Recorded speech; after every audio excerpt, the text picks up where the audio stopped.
Olá, meus amores do oitavo ano. Tô com muita saudade, muita mesmo. Olha só. A gente hoje vai fazer uma revisãozinha final sobre os tipos de sujeito e os tipos de predicado, porque na avaliação de vocês vai ser cobrado isso, tá? No livro de vocês ele vai terminar lá com os tipos de sujeito. A gente também lá no livro de vocês vai ter a divisão onde a gente tem a frase, né?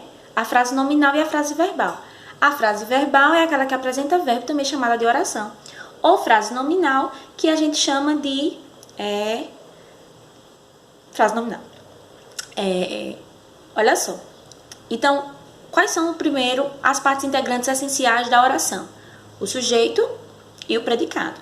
O sujeito a gente pode classificar em 5, não é isso? A gente tem o sujeito simples, que é aquele que apresenta um único verbo, e com esse sujeito se refere a apenas um único núcleo, né? A criança brincou no parque. Quem é o sujeito? A criança, né? A criança foi quem estava brincando no parque. Então, criança, o único núcleo, se refere ao sujeito, ao verbo brincar. A gente pode ter também o sujeito composto, que é aquele que a gente tem dois núcleos ou mais que se referem ao verbo. Alice, Patrick e Bruna foram à escola, né? Quem foi à escola? Quem é as pessoas que foram à escola? Alice, Patrick e Bruna. Então, nesse caso, nós temos 3 núcleos que se referem ao verbo, sujeito composto.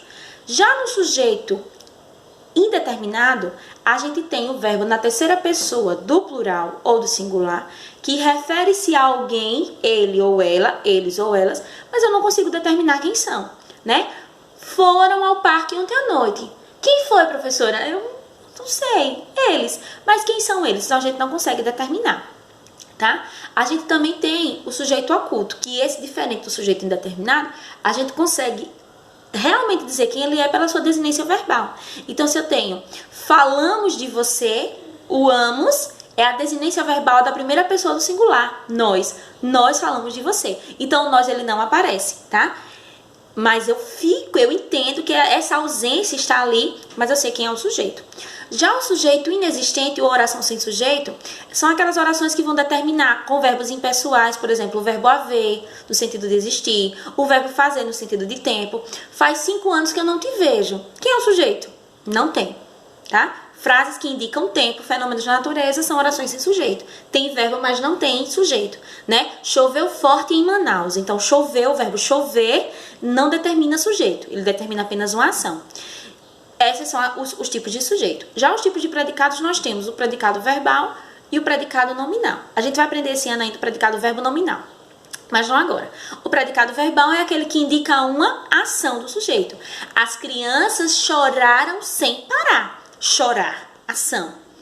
Agora, se eu tenho, por exemplo, as crianças estão lindas esta manhã, né? Estar, sentido de existir.